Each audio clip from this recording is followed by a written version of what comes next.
Good evening, students. हामीले अस्ति के पढेको थियौं लास्ट क्लासमा Natural resources, human resources. आज हामी च्याप्टर 6 एग्रिकल्चर भन्ने पढ्छौं है एग्रिकल्चर भनेको के हो कृषि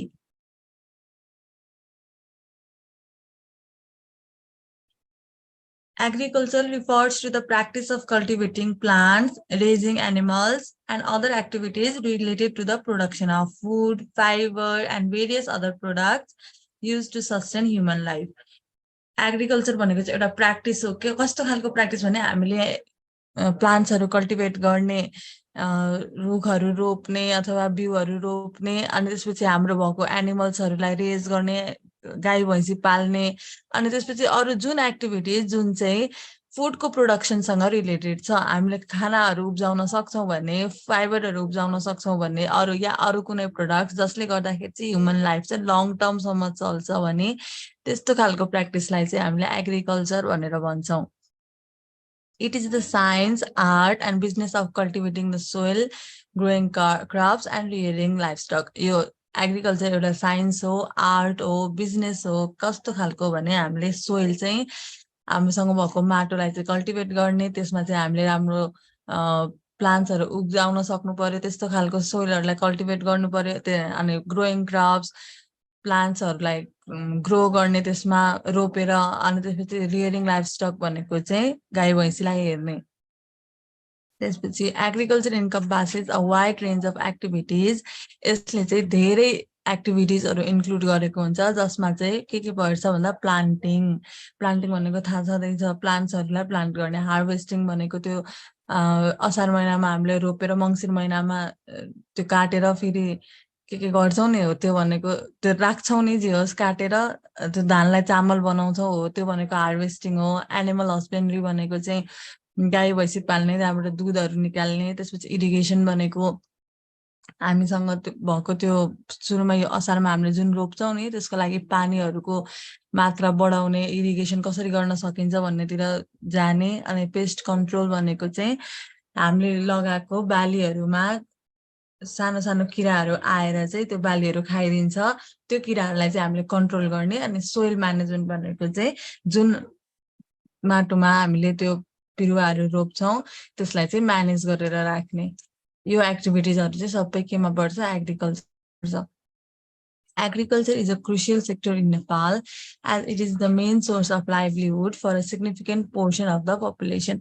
Agriculture चाहिँ एउटा एकदमै इम्पोर्टेन्ट सेक्टर हो नेपालको किनकि धेरै जसो मान्छेहरु चाहिँ हाम्रो नेपालमा भएको आधा भन्दा धेरै पपुलेसन चाहिँ एग्रिकल्चर बेस्डमा आफ्नो लाइफ्सहरु चलाइरहेको हुन्छ उनीहरुको चाहिँ एग्रिकल्चर चाहिँ मेन सोर्स हुन्छ आफ्नो जिन्दगी चलाउनको लागि Nepal's agricultural sector contributes to the country's economy. Agricultural sector ले चाहिँ country को economy लाई contribute गरेको हुन्छ केही दिएको हुन्छ कसरी contribute गरेको हुन्छ भने it provides employment opportunities. Employment opportunity भनेपछि जबहरु अवेलेबल हुन्छ जब्स भन्नेपछि एग्रिकल्चर गर्दै छ भने चाहिँ न्यू टुल्स एन्ड टेक्नोलोजिजहरु युज गरेको छ भने त्यही युज गर्नको लागि स्किल्ड मैन पावर चाहियो त्यो भनेको पनि एम्प्लॉयमेन्ट हो या घरकै मान्छेहरुले खेत जोत्ने यताउता इरिगेसनमा जाने हो त्यो सबै भनेको के हो जब एम्प्लॉयमेन्ट अपर्च्युनिटीज नै हो अनि यसले चाहिँ एउटा इम्पोर्टेन्ट रोल खेल्छ कन्ट्रीको फुड सेक्युरिटीको लागि कन्ट्रीमा फुडहरु अवेलेबल गर्ने काम कसको हो एग्रिकल्चरल सेक्टरको हो Nepal's diverse topography and climatic conditions support various type of agriculture across different regions.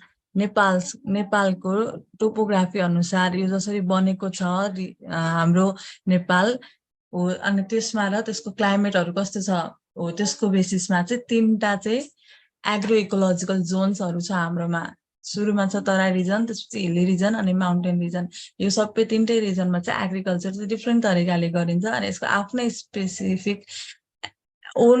Specific cultural practice and crops अनि यसमा चाहिँ उनीहरुले आफ्नै तरिकाले चाहिँ एग्रिकल्चरको प्र्याक्टिस गरिरहेको हुन्छ आफ्नै तरिकाले बिउहरु रोपेर उब्जनी गरिरहेको हुन्छ र आफ्नै खालको क्रप्सहरु त्यो एरियामा त्यो रिजनमा जस्तो खालको क्रप्सहरुको उब्जनी हुन्छ त्यही गरिरहेको हुन्छन् In the Tarai region, which is the southern plains of Nepal, agriculture is primarily focused on commercial farming. Terai रिजनमा चाहिँ खास एग्रिकल्चर केमा फोकस छ भन्दा कमर्सियल फार्मिङ भनेको चाहिँ आफूले उब्जनी गरेर देशलाई पनि प्रोभाइड गर्ने त्यो भनेको चाहिँ कमर्सियल फार्मिङ हो त्यो देशलाई दिँदाखेरि आफ्नो पनि इन्कम बढ्छ अनि देशको पनि इकोनोमी बढ्छ तराई रिजन चाहिँ मेनली कमर्सियल फार्मिङमा बेस्ड हुन्छ the fertile soil and favourable climate support the cultivation of crops अनि हाम्रो तराई रिजनमा भएको सोइल चाहिँ एकदमै फर्टाइल हुन्छ एकदमै कल्टिभेटिङ ल्यान्ड हुन्छ हाम्रो तराई रिजनको अनि एकदम राम्रो क्लाइमेट हुने भएको कारणले गर्दाखेरि चाहिँ यहाँ के उब्जनी हुन्छ भने राइस व्हिट मेज sugar can oil seeds jute tobacco अनि अरू थुप्रै भेजिटेबल्सहरू चाहिँ तराईमा उब्जनी हुन्छ The Tarai region is also known for its extensive dairy farming and livestock production.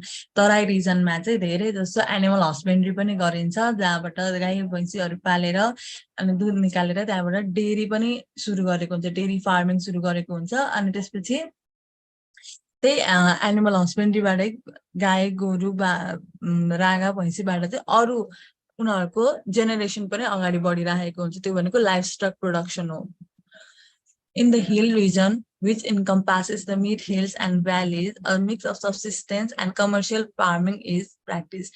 Hilly region मा चाहिँ commercial farming को साथसाथै आफ्नो mix of subsistence पनि हुन्छ subsistence भनेको चाहिँ कस्तो भने आफूलाई उब्जनी गरेर आफूलाई पुग्ने मात्रै आफूलाई खानालाई पुग्ने मात्रै छ भने सबसिस्टेन्स भयो कमर्सियल फार्मिङ भनेको चाहिँ आफूले खाएर पनि यहाँ देशलाई दिन सक्ने खालको फार्मिङलाई चाहिँ कमर्सियल फार्मिङ भनेको हिली रिजनमा चाहिँ यो दुईटै खालको फार्मिङहरू प्र्याक्टिस छन् the main crops grown in this region include hilly रिजनमा चाहिँ के क्रप्सहरू उब्जनी हुन्छ भने राइस मेज millet wheat barley potatoes vegetables fruits, apples and oranges. यो apples and oranges चाहिँ तराई रिजनमा चाहिँ उब्जनी हुँदैन किनकि त्यहाँको क्लाइमेटले यो सपोर्ट गर्दैन and various cash crops like tea, coffee and cardamom.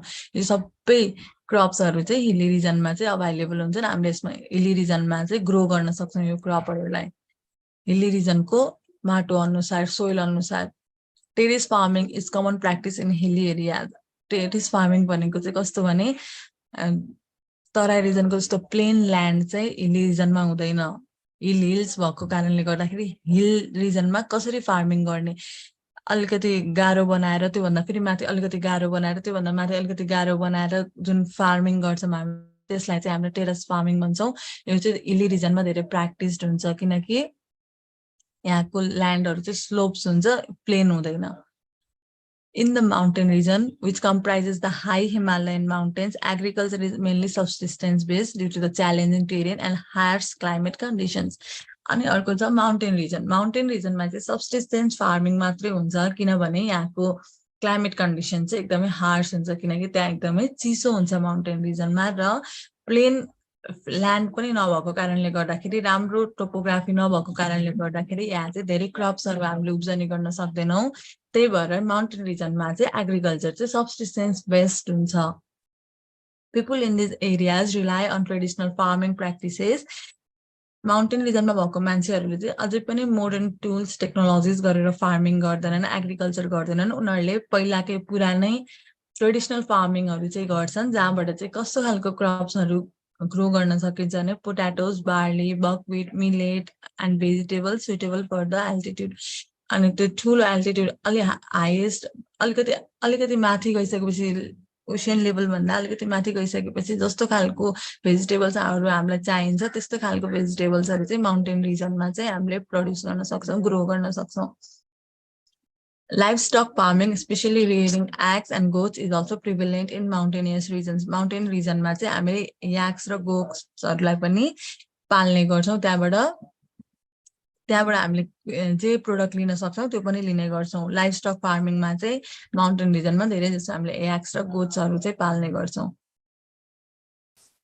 त्यसपछि क्यारेक्टरिस्टिक्स अफ नेप्लिज कल्चर भन्ने छ एग्रिकल्चर भन्ने छ के होला त क्यारेक्टरिस्टिक्स भन्दाखेरि सुरुमा छ लो प्रोडक्टिभिटी नेपालको एग्रिकल्चरमा चाहिँ अझै पनि हाम्रो क्रप्सहरू चाहिँ लो छ, हामीले धेरै प्रोड्युस गर्न सकेको छैनौँ। किन धेरै प्रोड्युस गर्न सकेको छैनौँ भने किनकि हामीले इन्फेरियर सिड्सहरू युज गर्छौँ, राम्रो सिड्सहरू युज गर्दैनौँ। यदि सुपेरियर सिड्सहरू युज गर्ने भएको भए सायद हाई प्रोडक्टिभिटी हुन्थ्यो भने, तर हाम्रो गभर्मेन्टले हामीलाई जति मात्र जुन सिड्सहरू दिएको हुन्छ फार्मिङ गर्नको लागि किसानहरूलाई, त्यही सिड्सहरू युज गर्ने भएको कारणले गर्दाखेरि लो प्रोडक्टिभिटी हुन्छ र गभर्मेन्टले चाहिँ हामीलाई इन्फेरियर सिड्सहरू दिन्छन्। त्यसपछि हामीसँग लिमिटेड युज अफ म्यान्युर्स छ, त्यहाँनिर त्यो बिउमा हाल्ने हामीसँग कम्पोस्ट म्यान्युर्सहरू चाहिँ कम छ, थोरै छ।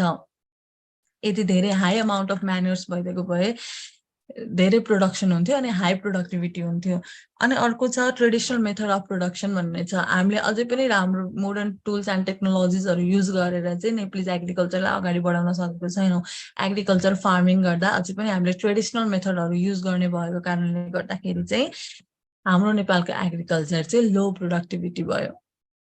त्यसपछि छ सब्सिस्टेन्स कल्टिभेसन भन्ने छ। तराई रिजन बाहेक अरू दुईटै रिजनमा चाहिँ धेरै जस्तो चाहिँ सब्सिस्टेन्स कल्टिभेसन भएको कारणले गर्दाखेरि सब्सिस्टेन्स कल्टिभेसन भनेको चाहिँ आफूले जति एरियामा प्रोड्युस गराएको छ त्यो आफूलाई मात्र पुग्ने गरी, कमर्सियल फार्मिङ नहुने, कन्ट्रीलाई प्रोभाइड गर्न नसक्ने, धेरै जसो मान्छेहरू एग्रिकल्चरमा डिपेन्डेन्ट छन्, एग्रिकल्चरमा फोकस्ड छन्, एग्रिकल्चरमा लाग्छन्, तर पनि अझै पनि हाम्रो कन्ट्रीलाई चाहिँ राम्रोसँग फ्रुट्सहरू प्रोभाइड गर्न सकेको छैनन्।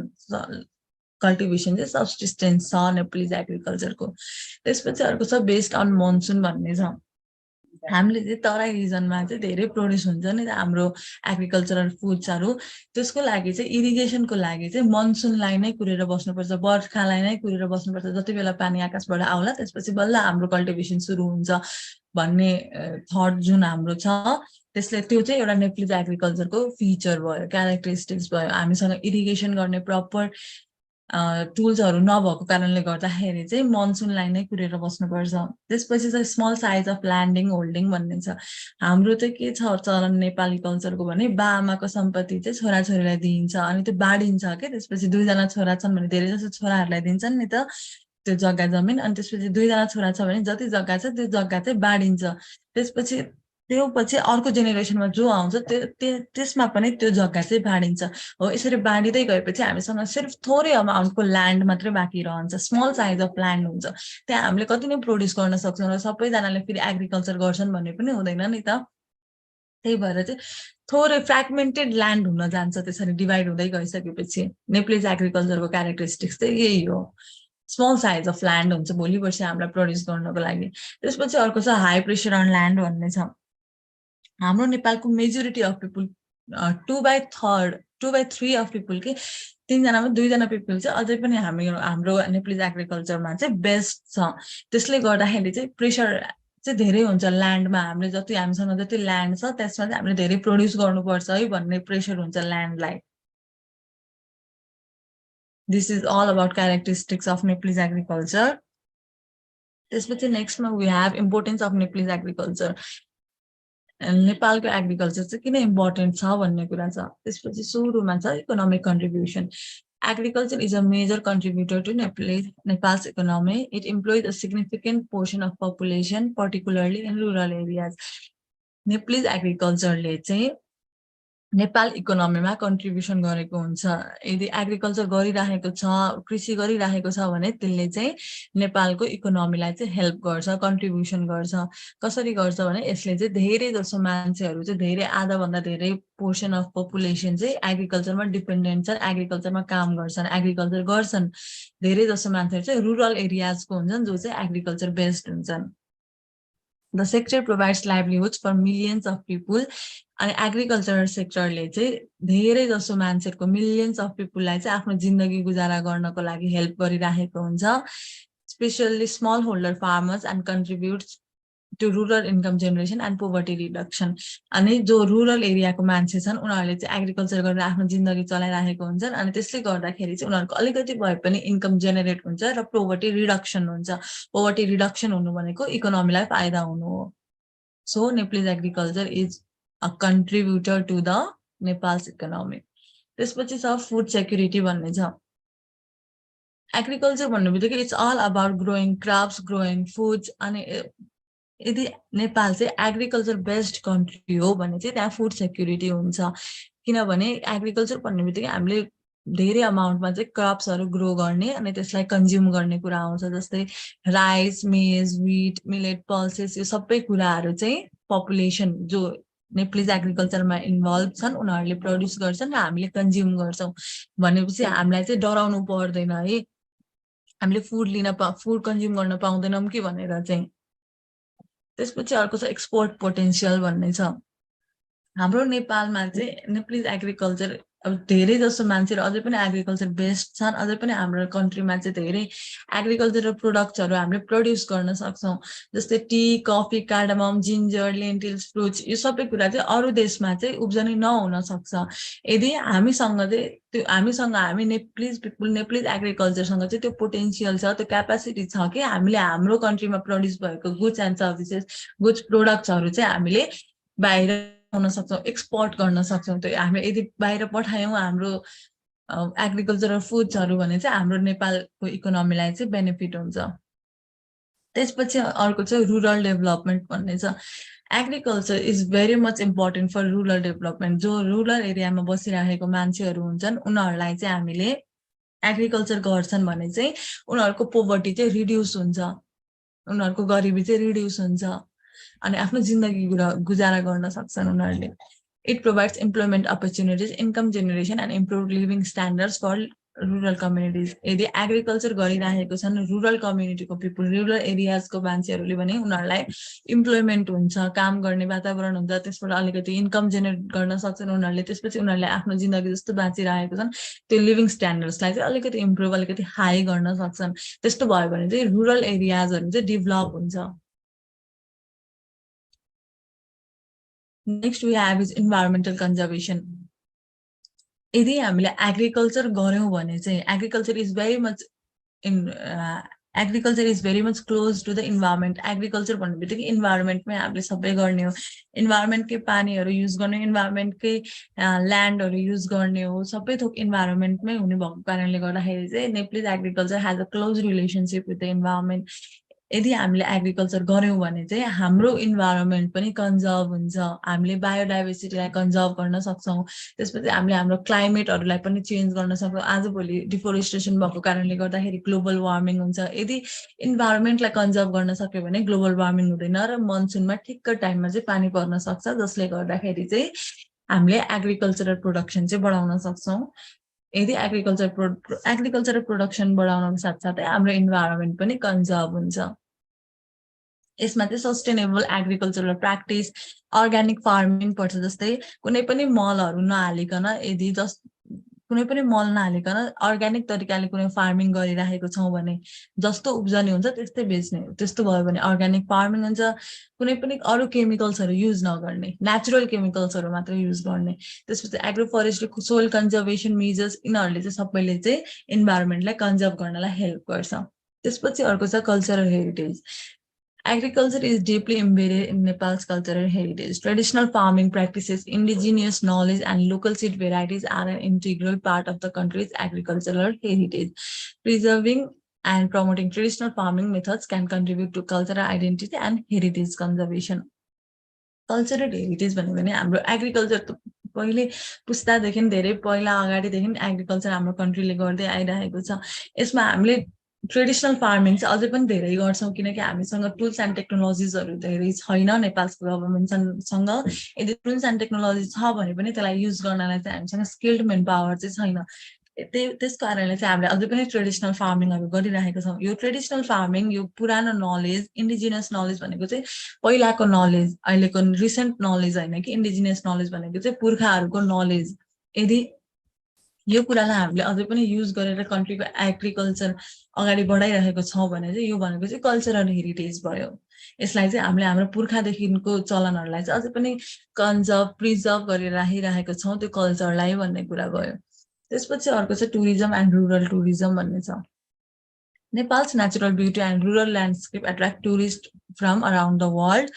Agriculture, including agrotourism and rural tourism, offers opportunities to tourists to experience authentic rural lifestyle, participate in farming activities, and contribute to local economies. It can diversify tourism offerings and create additional income sources for rural communities. एग्रिकल्चरले चाहिँ tourism र rural टुरिज्मलाई कसरी develop कसरी promote गर्छ भने चाहिँ हाम्रो country चाहिँ एकदमै ब्युटिफुल छ, it has a natural beauty, जसले गर्दाखेरि चाहिँ टुरिस्टहरू हाम्रो कन्ट्रीमा आउँछन्। उनीहरूको कन्ट्रीमा यो सबै कुराहरू एक्सपिरियन्स गर्न पाइँदैन, एग्रिकल्चर एक्सपिरियन्स गर्न पाइँदैन, त्यो हामीले ट्रेडिसनल फार्मिङहरू जुन गरिराखेको छौँ त्यो कुराहरू एक्सपिरियन्स गर्नको लागि त्यो कुरामा पार्टिसिपेट गर्नको लागि पनि टुरिस्टहरू चाहिँ विदेशबाट हाम्रो कन्ट्रीमा आउँछन्। यदि उनीहरू चाहिँ हाम्रो कन्ट्रीमा आयो भने चाहिँ त्यो रुरल डेभलपमेन्टमा त्यो रुरल एरियाजमा चाहिँ अलिअलि भए पनि इन्कम चाहिँ एड हुन्छ, जसले गर्दाखेरि चाहिँ पछि इकोनोमीमा हेल्प हुन्छ अनि रुरल डेभलपमेन्ट पनि हुन्छ। त्यसपछि अर्को छ क्लाइमेट चेन्ज एडाप्टेसन।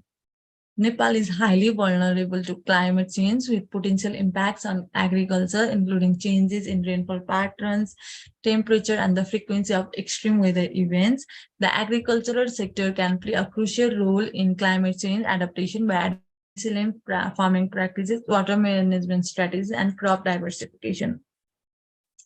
हाम्रो नेपालमा चाहिँ क्लाइमेट एकदमै धेरै चेन्ज भइरहेको छ, कहिले कस्तो हुने कहिले कस्तो, भर्खरै घाम लागिरहेको छ भने भर्खरै पानी पर्दिन सक्छ, त्यो भनेको ग्लोबल वार्मिङको इफेक्ट पनि हो एउटा।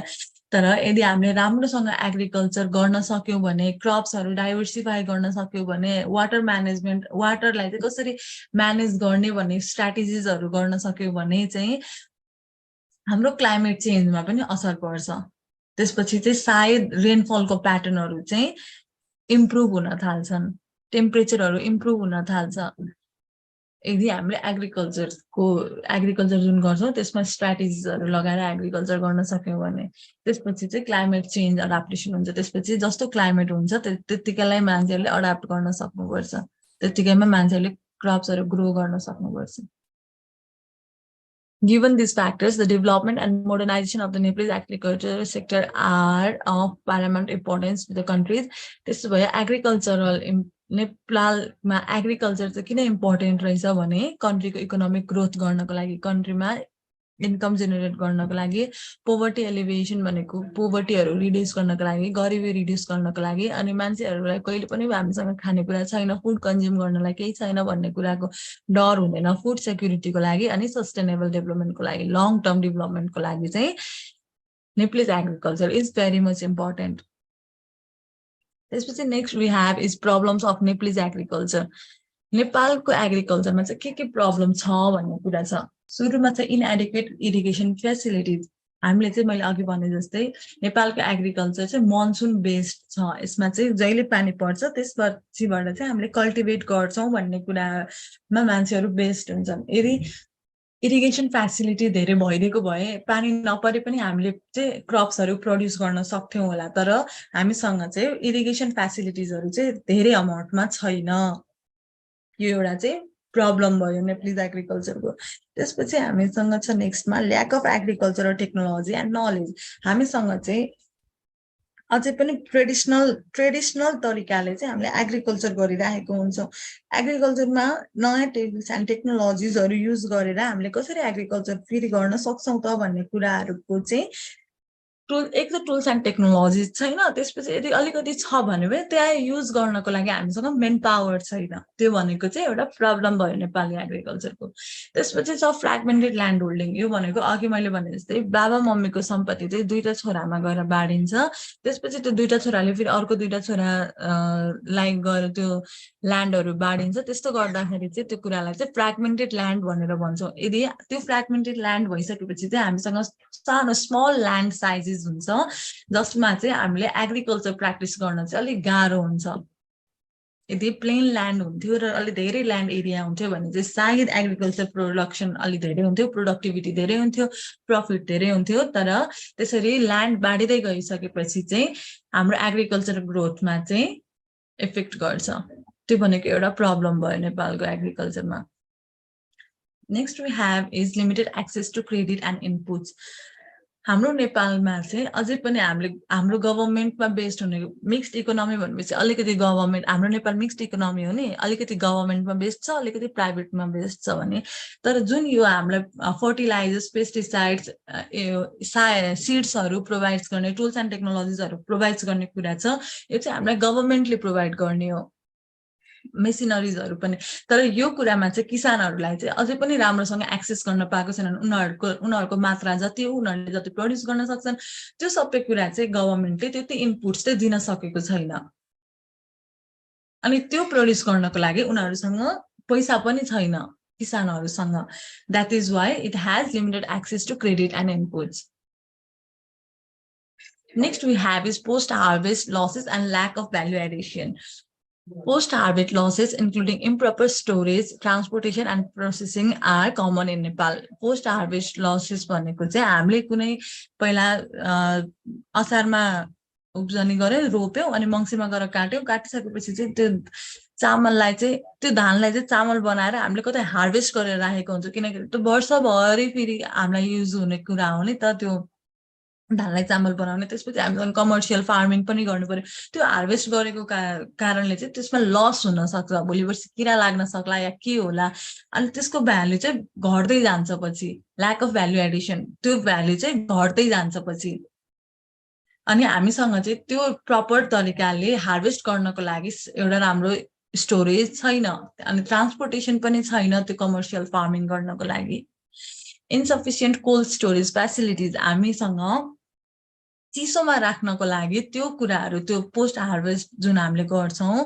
त्यो राख्नको लागि चाहिँ हामीसँग कोल्ड स्टोरेज फेसिलिटिज पनि छैन चिसो ठाउँ पनि छैन अनि राम्रो इन्फ्रास्ट्रक्चर्सहरू पनि छैन जसले गर्दाखेरि चाहिँ यो चाहिँ एउटा प्रब्लम हुन जान्छ नेपालीज एग्रिकल्चरको त्यसपछि अर्को छ क्लाइमेट चेन्ज भल्नरेबिलिटी भन्ने छ नेपालको climate is very much vulnerable जति बेला पनि चेन्ज हुन सक्छ यदि हेभी रेनफल भइदियो भने नेपालको एग्रिकल्चरमा हाम्रो क्रप्सहरू चाहिँ हेभी रेनफल भयो भने पनि क्रप्सहरू बिग्रिन्छ यदि हेभी रेनफल भएन अथवा रेनफल पनि भएन भने चाहिँ हाम्रो क्रप्सहरू उब्जने नै हुँदैन कल्टिभेट नै हुँदैनन् त्यसैले क्लाइमेट चेन्ज पनि एउटा के हो प्रब्लम हो market access and price volatility भन्ने छ यो market access and price volatility भनेको चाहिँ के भने जति हामीले क्रप्सहरू प्रड्युस गर्छौं कल्टिभेट गरेर प्रड्युस गर्छौं त्यसपछि मार्केटमा लगेर जति बेच्छौं नि उनीहरूले सोचेको जस्तो अमाउन्ट चाहिँ किसानहरूले पाउँदैनन् बिचमा चाहिँ ब्ल्याक मनी भएको हुन्छ जति किसानबाट मार्केटमा आइपुग्दासम्म चाहिँ जति किसानले पाउनु पर्ने हो त्यति अमाउन्ट चाहिँ किसानले पाउँदैनन् किसानहरू चाहिँ मार्केटसम्म जाने एक्सेस पनि छैन उनीहरूसँग किनकि they have limited market infrastructure transportation facilities पनि राम्रो छैन त्यसपछि मार्केटको बारेमा इन्फर्मेसन पनि उनीहरूलाई त्यति धेरै छैन सिर्फ उनीहरूले चाहिँ बाली उब्जाउने अनि दिने जसले मार्केटसम्म लाने उनीहरूलाई दिनेसम्म मात्र हुन्छ तर उनीहरूलाई मार्केटसम्म जाने इन्फ्रास्ट्रक्चरहरू पनि छैन जसले गर्दाखेरि चाहिँ किसानहरूले चाहिँ धेरै इन्कम कमाउन सक्दैनन् अनफेयर प्राइसेस हुन्छ जति पैसा पाउनु पर्ने हो त्यति पाउँदैनन् किसानहरूले that is why it is a problem next we have is migration and youth disinterest जति कल्टिभेटिङ सोइल छ हाम्रो नेपालमा तर त्यति धेरै लेबर फोर्स चाहिँ हामीसँग छैन हामी जस्तो युथ्सहरू चाहिँ एग्रिकल्चर गरौँ भनेर भन्दाखेरि चाहिँ कसैले पनि मान्दैन बरु विदेशै जाने होस् विदेशै गएर गर्ने विदेशै गएर प्रफिट कमाउने एग्रिकल्चर हामीले नेपालमा गर्न थाल्यौँ भने हामीसँग प्रफिट हुँदैन हामीसँग लेबर छैन हो द्याट इज वाइ त्यसपछि चाहिँ युथ्सहरूले चाहिँ डिसइन्ट्रेस्टेड हुन्छ उनीहरूलाई चाहिँ एग्रिकल्चर प्रति इन्ट्रेस्टेड नै छैनन् उनीहरू जसले गर्दाखेरि चाहिँ लेबर हुँदैन लेबर नभइसकेपछि एग्रिकल्चर प्रोडक्सन हुँदैन धेरै जसो मान्छेहरू चाहिँ विदेश जान रुचाउँछन् युथहरू that is why it is a problem next we have is agricultural finance in Nepal भन्ने छ कहाँबाट चाहिँ हामीले एग्रिकल्चर गर्नको लागि पैसा जुटाउन सक्छौं त्यो सोर्सेसहरू छ फर्स्टमा चाहिँ अर्गनाइज सोर्सेस भनेको चाहिँ फर्मल सोर्सेसहरू हो जसले चाहिँ हामीलाई फाइनेन्स अथवा पैसा चाहिँ प्रोभाइड गर्छ Suruma we have is commercial bank. Commercial banks play a significant role in providing agricultural finance. They offer various agricultural loan products such as crop production loans, livestock loans, machinery loans, and working capital loans. Commercial banks हरूले चाहिँ जो किसानहरू हुन्छ उनीहरूलाई चाहिँ त्यो बाली उब्जाउनको लागि क्रप प्रोड्युस गर्नको लागि चाहिँ लोन दिन्छन् अनि त्यसपछि एनिमल हस्बेन्ड्री गर्नको लागि पनि लोन दिन्छन् अनि त्यसमा सबै लाग्ने खर्चहरू मेसिनरिजहरू जति लाग्छ त्यसको लागि पनि लोन दिन्छ अनि त्यो उनीहरूसँग त्यो स्टार्ट गर्नको लागि क्यापिटलै हुँदैन के पैसा नै हुँदैन एग्रिकल्चर सुरु गर्नको लागि त्यसको लागि पनि कमर्सियल ब्याङ्कहरूले चाहिँ किसानहरूलाई लोन दिन्छ Commercial banks often have a specific agriculture-focused department or dedicated loan scheme to cater to the financing needs of farmers and agricultural business. Commercial bank मा चाहिँ एउटा छुट्टै डिपार्टमेन्ट हुन्छ छुट्टै ब्याङ्कमा छुट्टै डिपार्टमेन्ट हुन्छ जसले चाहिँ एग्रिकल्चर प्रोडक्सन गर्ने मान्छेहरूको लागि चाहिँ लोन दिन्छ उनीहरूसँग चाहिँ त्यो छुट्टै डिपार्टमेन्ट नै बनाएको हुन्छन् एग्रिकल्चर फोकस जसले चाहिँ उनीहरूलाई चाहिँ लोनको स्किम्सहरू हुन्छ उनीहरूसँग Next, we have is Agricultural Development Bank.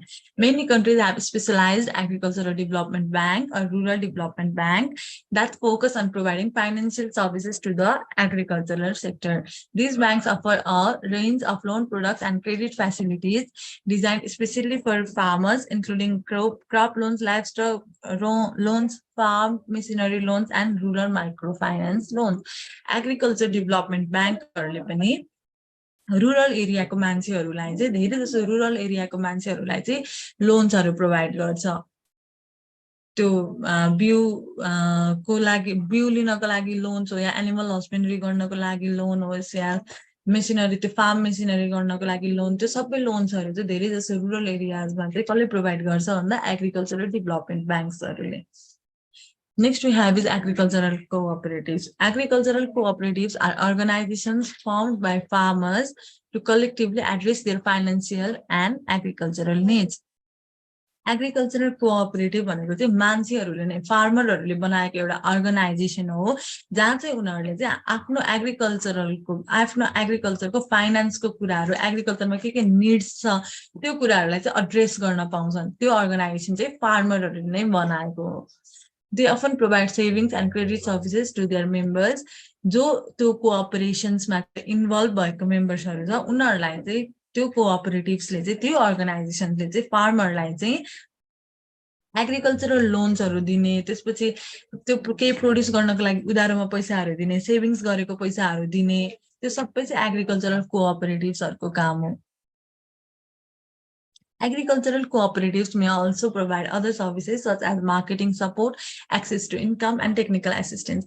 Agricultural cooperatives ले चाहिँ त्यो लोन दिन बाहेक पनि उनीहरूलाई मार्केटसम्म पुर्याइदिने मार्केटको एक्सेस त्यसपछि जुन इनपुट्सहरू गभर्नमेन्टले दिएको हुन्छ त्यसलाई एक्सेस कसरी गर्ने अनि भएको टेक्निक्स अलिकति टेक्नोलोजिकल केही छ भने त्यसलाई कसरी चलाउने भन्ने कुराहरू पनि एग्रिकल्चरल कोअपरेटिभ्सले सिकाएको हुन्छ Next we have is rural development funds. Some countries have established rural and agricultural development funds to provide financial support to the agricultural sector. These funds are typically set up by governments, development agencies, or public-private partnerships. कुनै कन्ट्रीमा चाहिँ rural development banks भन्ने हुन्छ जसले चाहिँ जहाँ चाहिँ गभर्नमेन्टले अथवा गभर्नमेन्टको एजेन्सीहरूले चाहिँ त्यो फार्मर्सहरूलाई चाहिँ पैसा दिन्छ लोन्स प्रोभाइड गर्छ यदि पब्लिक अथवा प्राइभेट पार्टनरशिप्सहरू केही छ भने चाहिँ त्यस्तो कुरामा पनि त्यस्तो पार्टनरशिप्स त्यस्तो कम्पनीहरूले पनि डेभलपमेन्ट फन्ड्सहरूलाई चाहिँ पैसा दिन्छन् त्यो किसानहरूलाई चाहिँ पैसा दिन्छन् rural एरियाजमा They offer subsidized loans, grants, and other financial assistance to farmers and agricultural business for various purposes, including production, investment, and infrastructure development. Your rural development fund मा चाहिँ जुन पैसाहरू दिन्छ त्यो चाहिँ एकदम सब्सिडाइज लोनहरू दिने त्यसपछि यति समयमा फिर्ता दिनुपर्छ भन्ने फाइनान्शियल ग्रान्ट्सहरू गर्ने त्यसपछि त्यो बाहेक अरू कुराहरूको लागि पनि रुरल डेभलपमेन्ट फन्ड्सले चाहिँ पैसा दिएको हुन्छ जस्तै कि इन्क्लुडिङ प्रोडक्सन प्रोड्युस गर्नको लागि कतै इन्भेस्ट गर्नको लागि या इन्फ्रास्ट्रक्चर्स डेभलपमेन्ट गर्नको लागि पनि रुरल डेभलपमेन्ट फन्ड्सहरूले चाहिँ फन्ड प्रोभाइड गर्छ त्यसपछि अर्को छ अनअर्गनाइज्ड सोर्सेस भन्ने छ In Nepal, apart from organized sources of agricultural finance, there are also unorganized or informal sources of finance that farmers and agricultural businessmen utilize. Organized sourcesबाट त लोन्स पाए किसानहरूले त्यो बाहेक अर्कै छुट्टै अनअर्गनाइज अथवा इन्फर्मल सोर्सेसहरू पनि छ नेपालमा जहाँबाट चाहिँ किसानहरूले पैसा पाउन सक्छन्, जस्तै कि भिलेज मनी लेन्डर्स एन्ड ल्यान्डलर्ड्स। जो जग्गा जमिनको धनी हुन्छ उनीहरूले अथवा जो गाउँको मुखिया हुन्छ जोसँग धेरै पैसा हुन्छ उसले चाहिँ पैसा सापटी दिन सक्छ किसानहरूलाई खेती गर्नको लागि।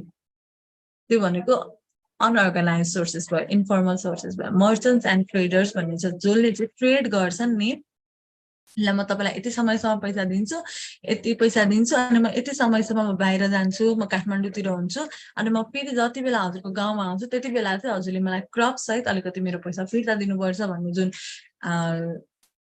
हुन्छन् नि त्यस्ता मान्छेहरू, मर्चेन्टहरू, ट्रेडर्सहरू हो, त्यस्तो खालको सोर्सेसहरूलाई पनि हामीले अनअर्गनाइज सोर्सेस भन्छौँ। त्यसपछि फ्रेन्ड्स एन्ड रिलेटिभ्स, हामीसँग एग्रिकल्चर प्रोडक्सन गर्नको लागि चाहिँ हामी हाम्रो साथी अथवा छर छिमेकी या हाम्रो आफन्तीहरूसँग यदि पैसा मागेर हामीले एग्रिकल्चरल प्रोडक्सन गर्छौँ भने त्यसलाई चाहिँ हामीले अनअर्गनाइज सोर्सेस भनेर भन्छौँ। So this was all about agriculture. बुझ्नुभयो Nepali agriculture?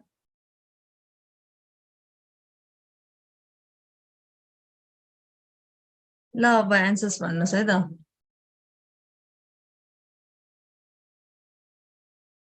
Which crop is considered the staple food in Nepal? भनेको दिनदिनै हामीले कन्ज्युम गर्ने food. Rice.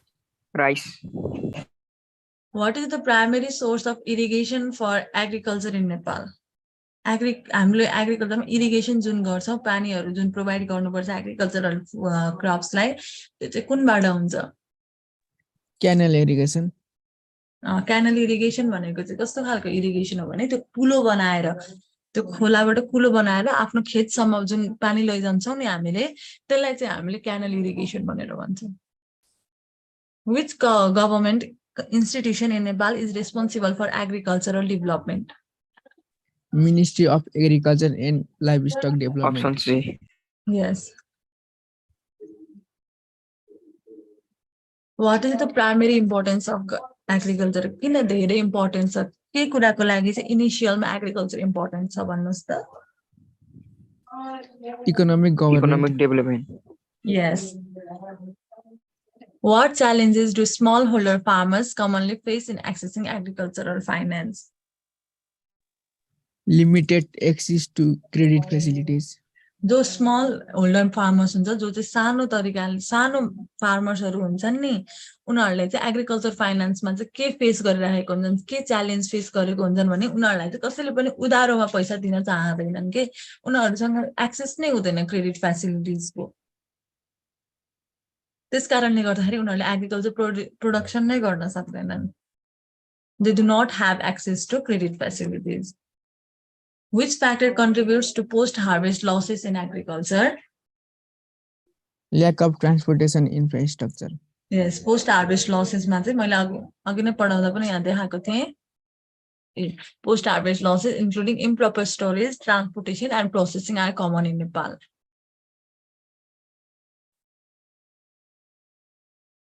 What role do commercial banks play in agricultural finance? Supporting agricultural activities. Offering and loans for investment. infrastructure development. Offering loans for infrastructure development. What source of agricultural finance involves informal arrangement and personal relationship?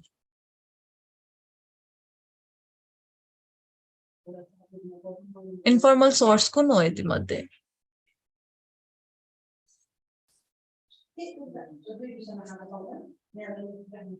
Money lenders. Yes. बुझ्नुभयो एग्रिकल्चरको बारेमा? Yes, miss.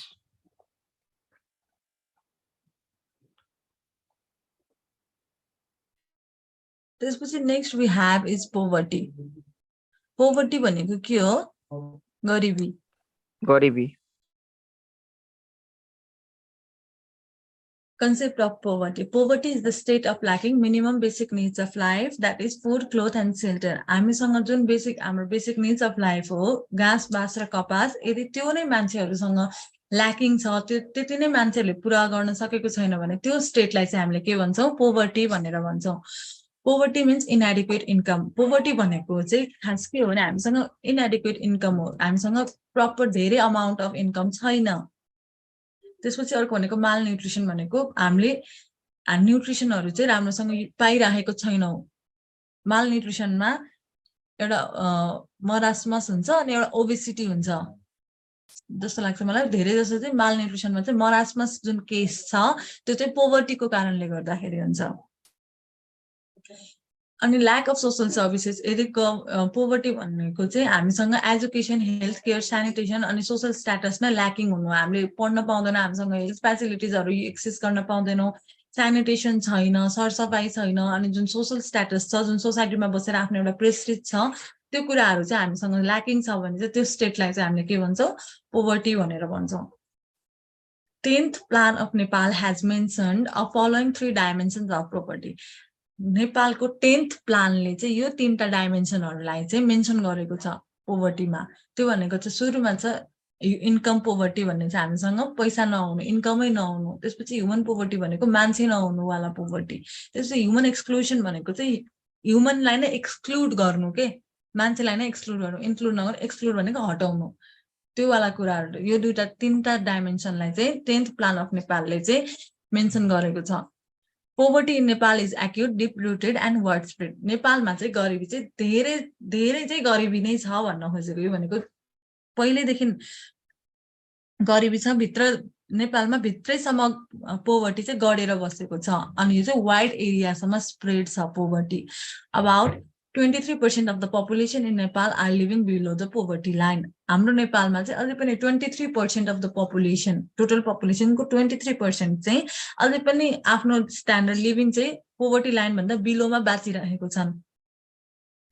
The 13th 3-year plan has aimed to reduce the poverty to 18% by the end of the plan. यो जुन 10th plan of Nepal छ, यसपछि चाहिँ 13th plan of Nepal आउँछ, जुन चाहिँ 3 वर्षको हुन्छ। त्यसले चाहिँ के एम गरेको छ भने चाहिँ हाम्रो नेपालको पोभर्टीलाई चाहिँ 18%ले चाहिँ रिड्युस गर्ने भन्ने कुरा चाहिँ उनीहरूले एम गरेको छन्। अकर्डिङ टु वर्ल्ड ब्याङ्कको अनुसार poverty is an inability to attain a minimal standard of living. Poverty भनेको चाहिँ हामीले जस्तो मिनिमम तरिकाले आफ्नो जीवन बाँचिराख्नुपर्छ, जीवन गुजारा गरिन्छ, त्यो पनि एबिलिटी छैन भने चाहिँ त्यसलाई हामीले पोभर्टी भन्छौँ वर्ल्ड ब्याङ्कको अनुसार। Poverty can be classified into 2 groups. 2टा तरिकाको पोभर्टी हुन्छ, 2टा टाइप्सको। सुरुमा चाहिँ एब्सोल्युट पोभर्टी भन्ने छ। The situation of very low level of income and consumption, malnutrition, higher death rate and low living standard is called absolute poverty. त्यस्तो situation जहाँ चाहिँ मान्छेको इन्कम चाहिँ एकदमै थोरै छ र हामीसँग कन्जम्सन जुन गर्छौँ, त्यो कन्जम्सन भनेको चाहिँ खानेकुराहरू जुन जे कन्ज्युम गर्छन्, खानेकुरा लाउने कुराहरू जुन कन्ज्युम गर्छन्, त्यो पनि एकदमै कम लेभलमा छ। मालन्युट्रिसन छ, मरास्मस भइरहेको छ, सुकिनेस लागेको छ।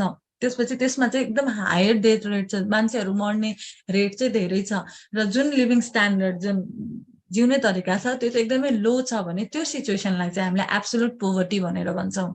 In other words, absolute poverty is a situation in which people are deprived of getting a basic need of life. अर्को भाषामा पढ्नु पर्दाखेरि एब्सोल्युट पोभर्टी भनेको चाहिँ त्यस्तो सिचुएसन हो, त्यस्तो पोभर्टी हो जहाँ चाहिँ मान्छेहरूले चाहिँ basic needs of life, food, clothing र सेल्टर नै पुरा गर्न सकिरहेको छैन, त्योबाट नै अभाव भइरहेको छ भने चाहिँ त्यसलाई हामीले एब्सोल्युट पोभर्टी भनेर भन्छौँ। Those people whose income is below poverty line are called absolute poor. जो मान्छेहरू जसको इन्कम चाहिँ जति पोभर्टी लाइन भन्दा कम छ भने चाहिँ त्यस्तो मान्छेहरूलाई चाहिँ एब्सोल्युट पोर भनेर भन्छौँ। पोभर्टी लाइन भनेको के हो त?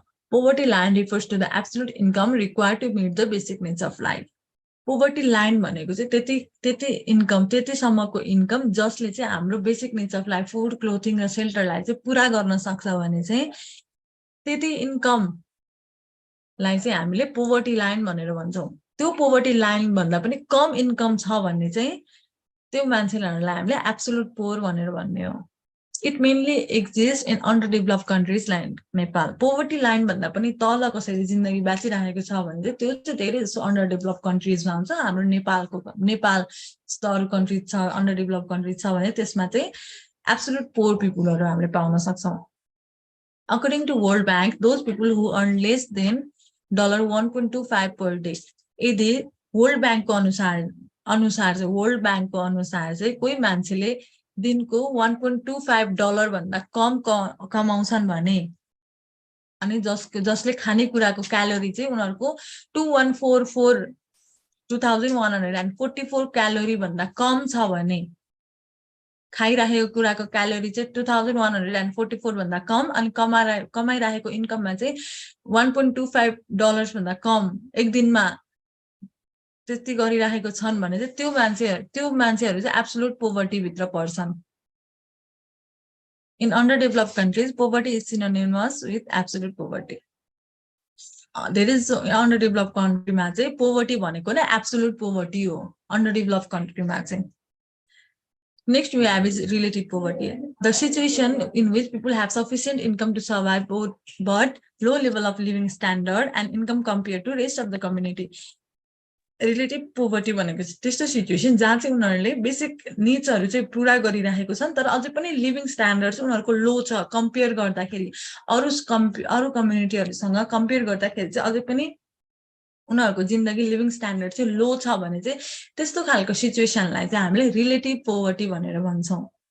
It exists in both developed and underdeveloped country. यो चाहिँ दुवै डेभलप्ड कन्ट्रीमा पनि अन्डरडेभलप्ड कन्ट्रीमा पनि एक्जिस्ट गर्छ रिलेटिभ पोभर्टी भनेको. Relative poverty also shows the condition of unequal distribution of national income. Relative poverty ले चाहिँ के देखाउँछ भने चाहिँ त्यस्तो कन्डिसन जहाँ चाहिँ नेशनल इन्कम जुन नेशनल इन्कम हुन्छ कन्ट्रीको त्यसलाई चाहिँ अनइक्वल तरिकाले डिस्ट्रिब्युट गरिरहेको हुन्छ. इक्वली चाहिँ त्यो इन्कमलाई चाहिँ मान्छेहरुमा डिस्ट्रिब्युट गरेको पाइदैन रिलेटिभ पोभर्टीमा.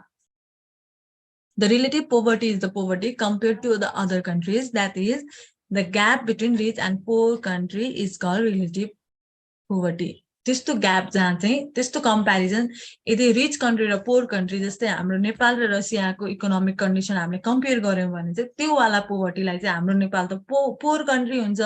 त्यो कम्प्यारिजन त्यो ग्यापलाई चाहिँ हामीले रिलेटिभ पोभर्टी भनेर भन्छौं. रिलेटिभ पोभर्टी चाहिँ अलिकति भए पनि रिड्युस गर्न सकिन्छ तर यसलाई चाहिँ कहिले पनि इराडिकेट कहिले पनि हटाउन चाहिँ सकिदैन. कम गर्न सकिन्छ तर हटाउन सकिदैन.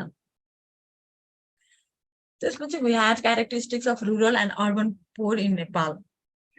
नेपालमा चाहिँ रुरल एरियाज र अर्बन एरियाज भन्छ. अर्बन एरियाज भनेको अलिकति भए पनि रुरल एरियाजको कम्प्यारिजनमा डेभलप भएको कन्ट्री डेभलप भएको एरिया त्यो एरियामा पनि पोभर्टी चाहिँ हामीले फाइन्ड गर्न सक्छौं. Poor भनेको चाहिँ के हो भने urban poor refers to individuals or households living in urban areas who experience poverty or face significant economic challenge. यदि कोही मान्छेहरु अर्बन एरियाजमा बसिरहेको छन् रुरल एरियाज भन्दा अलिकति डेभलप एरियामा बसिरहेको छन् र पनि त्यहाँ पनि उनीहरुले चाहिँ पोभर्टी फेस गरिरहेको छन् इकोनोमिक च्यालेन्जेसहरु फेस गरिरहेको छन् भने त्यो कन्डिसनलाई चाहिँ हामीले के भन्छौं अर्बन पोर भनेर भन्छौं. They are a subset of the overall urban population and are characterized by their limited access to basic service, low income levels, and inadequate living conditions. यो भनेको चाहिँ कस्तो पपुलेसन हो कस्तो कन्डिसन हो भने जहाँ चाहिँ मान्छेहरु शहरमा बसिरहेको छन् तर उनीहरुसँग लिमिटेड एक्सेस अफ इन्कम चाहिँ हुँदैन. बेसिक नीड्सहरु चाहिँ उनीहरुले पूरा गरिरहेको हुन्छन् तर सेभिङ्स हुँदैन लो लेभल इन्कम हुन्छ अनि राम्रो लिभिङ स्ट्यान्डर्ड्सहरु उनीहरु बाँचिरहेको छैन अर्बन एरियामा हुँदै पनि भने चाहिँ त्यो कन्डिसनलाई हामीले अर्बन पोर भनेर भन्छौं. The term urban poor highlights the specific challenges and vulnerabilities faced by individuals and families living in urban environments. Urban poor भनेको चाहिँ त्यो च्यालेन्जेसहरु हो चाहिँ अर्बन एरियामा बसी पनि मान्छेहरुले फेस गरिरहेको छन्. त्यसपछि यसको क्यारेक्टरिस्टिक्स के छ भने limited access to basic service उनीहरुसँग बेसिक सर्भिसेसहरु चाहिँ एक्सेस गर्नलाई पैसा हुन्छ. फुड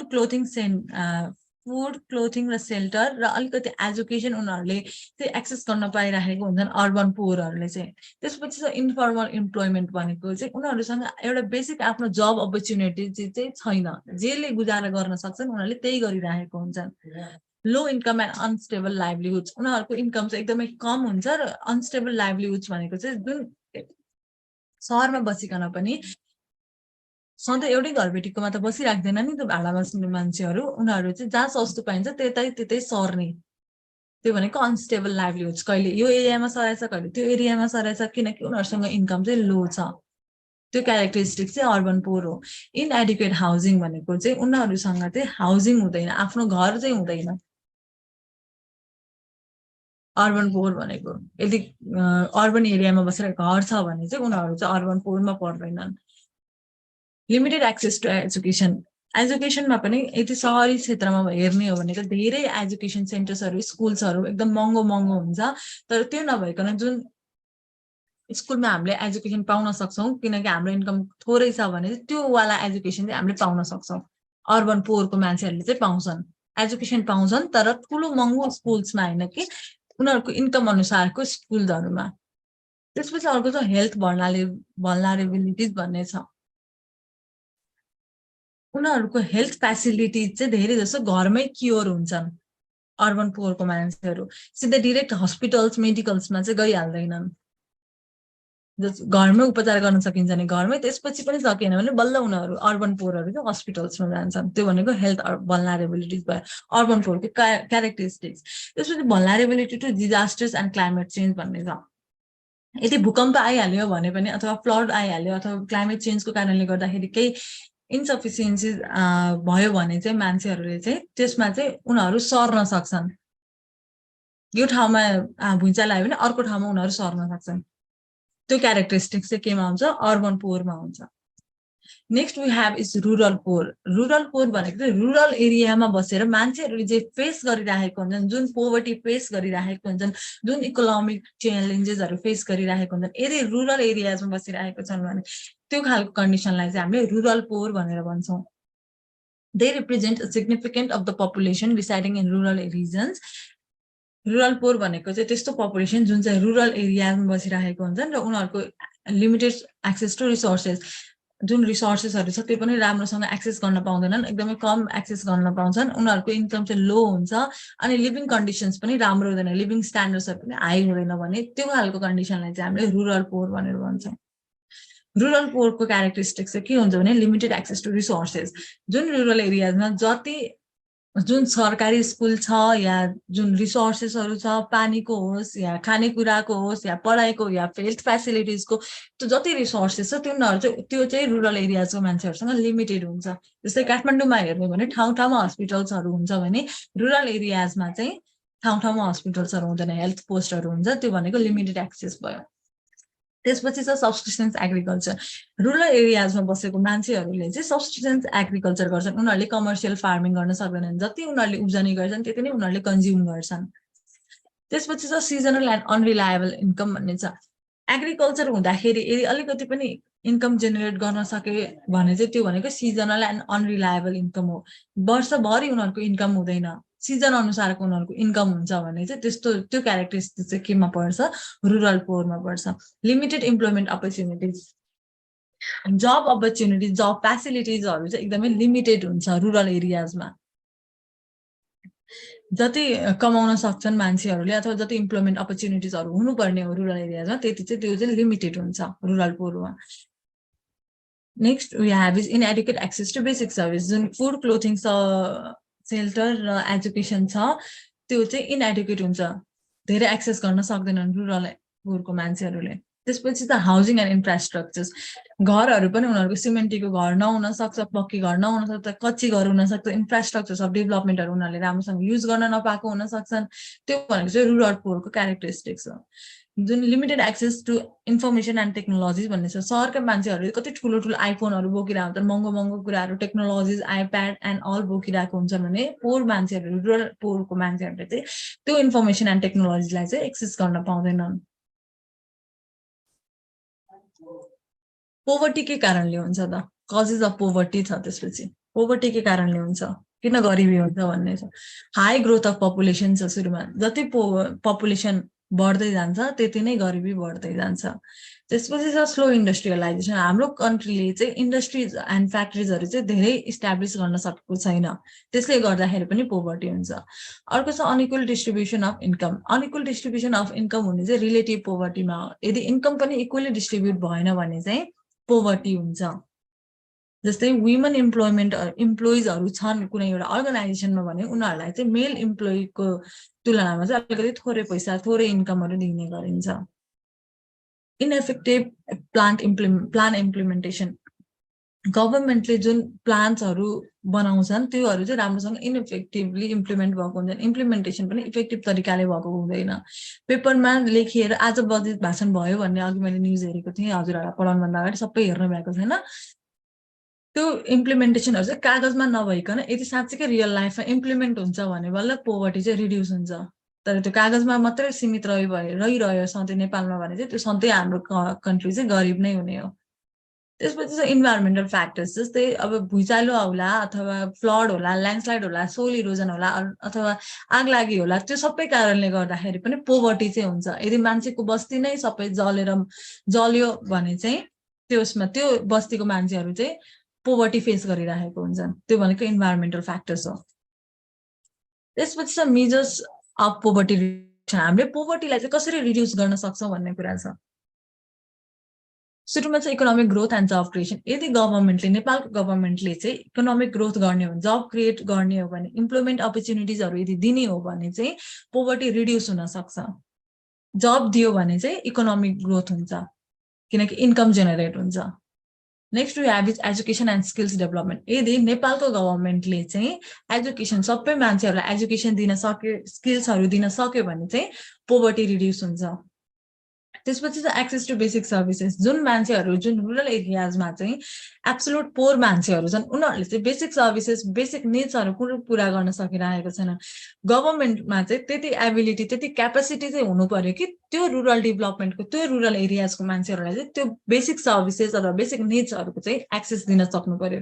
त्यति चाहिँ प्रोभाइड गर्न सक्यो गभर्मेन्टले भने चाहिँ पोभर्टी अलिकति भए पनि रिड्युस हुन्छ त्यसपछि चाहिँ agriculture and rural development agriculture rural एरियाजमा बस्ने मान्छेहरूलाई चाहिँ यदि एग्रिकल्चर गरिरहेको छन् भने प्रपर टुल्स एन्ड टेक्निक्सहरू म्यान्युर्सहरू अनि सुपेरियर सिड्सहरू दिएर यदि कल्टिभेसन गर्न सक्यो भने चाहिँ हाम्रो पोभर्टी चाहिँ रिड्युस हुन्छ त्यसपछि चाहिँ नेक्स्टमा gender equality and women's empowerment धेरै जस्तो अर्गनाइजेसनमा चाहिँ मेल इम्प्लोइलाई भन्दा फिमेल इम्प्लोइलाई चाहिँ कम पैसा दिइन्छ यस्तो नगरिकन जेन्डर इक्वालिटी देखाइयो भने वुमेन्स इम्पावरमेन्ट वुमेनहरू पनि काम गर्न सक्छन् है भनेर किचनमा मात्र बाँधेर नराखियो भने चाहिँ हाम्रो पोभर्टी चाहिँ रिड्युस हुन्छ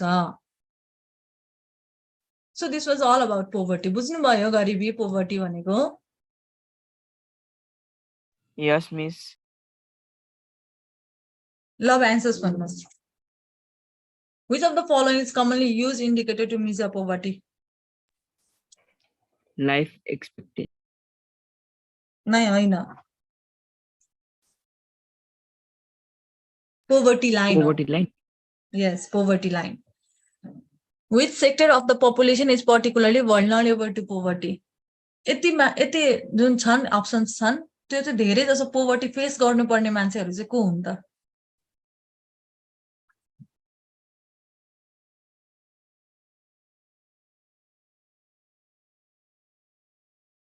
women and children यिनीहरूले चाहिँ धेरै पोभर्टी फेस गरिरहेको हुन्छन् Which of the following is a sustainable measure of poverty reduction?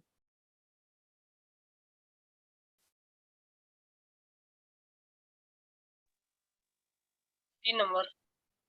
Yes, skills training and education. What is the importance of empowering marginalized groups in poverty reduction efforts? जो absolute पोर मान्छेहरू छ यदि उनीहरूलाई हामीले poverty reduction effort चाहिँ के गर्न सक्छौँ त उनीहरूलाई यदि हामीले जब फेसिलिटिजहरू दियो भने चाहिँ के हुन्छ त नेपालमा केमा चाहिँ कन्ट्रिब्युट हुन्छ Economic growth. Economic growth. Yes, it contributes to economic growth. So this was all about today. बुझ्नुभयो आजको class Yes, miss. Yes, miss. त्यसो म इन गर्दिएँ है त आजको क्लास हुन्छ